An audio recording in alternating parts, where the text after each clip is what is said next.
আসন্ন ত্রয়োদশ জাতীয় সংসদ নির্বাচন স্থগিত চেয়ে হাইকোর্টে দায়ের হয়েছে একটি রিট আবেদন। বাংলাদেশের রাজনৈতিক ইতিহাসে একদিনে দুই ভোট অর্থাৎ সংসদ নির্বাচন ও গণভোটের মতন দায়ের হয়েছে একটি রিট আবেদন।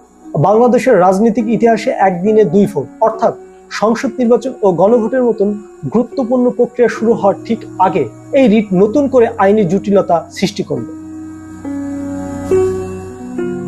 রিটকারী মূলত নির্বাচনের প্রক্রিয়া, বিশেষত একদিনে দুটি ভিন্ন ধরনের ভোটের আয়োজন এবং এর আইনি ভিত্তি নিয়ে প্রশ্ন তুলেছে। এখন প্রশ্ন হলো, সর্বোচ্চ আদালত এই রিট কিভাবে বিবেচনা করবে? আইনি প্রক্রিয়া অনুযায়ী হাইকোর্টের একটি বেঞ্চ এই রিটের শুনানি করবেন। আদালতে প্রাথমিকভাবে খতিয়ে দেখবেন এই রিটের প্রাথমিক গ্রহণযোগ্যতা আছে কিনা। নির্বাচন সংক্রান্ত বিষয়ে সাধারণত আদালত খুব সহজে হস্তক্ষেপ করে না, যদি না গুরুতর সাংবিধানিক বা আইনি ত্রুটি না থাকে।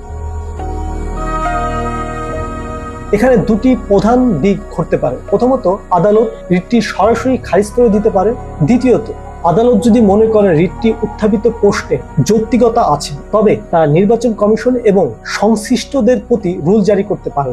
যদি আদালত রুল জারি করেন, তবে নির্বাচন কমিশনকে সেই রুলের জবাব দিতে হবে এবং তারা কেন একদিনে দুটি নির্বাচন করছেন তার আইনি ব্যাখ্যা আদালতে জমা দিতে হবে। এই পরিস্থিতিতে আদালতের নির্দেশনা না আসা পর্যন্ত নির্বাচনের কার্যক্রমে সাময়িক স্থবিরতা আসতে পারে।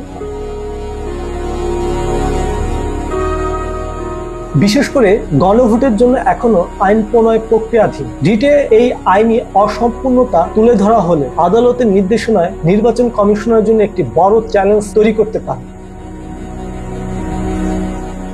রিটটির রায় নির্বাচন কমিশনের প্রস্তুতি, দলগুলোর কৌশল এবং দেশের ভবিষ্যৎ রাজনৈতিক কাঠামোর উপর সরাসরি প্রভাব ফেলতে পারে। বাংলাদেশের ইতিহাসে একদিনে দুই ভোটের এই ব্যতিক্রমী আয়োজন শেষ পর্যন্ত আদালতের সিদ্ধান্তের উপর কতটা নির্ভর করে, এখন সেটাই দেখার বিষয়।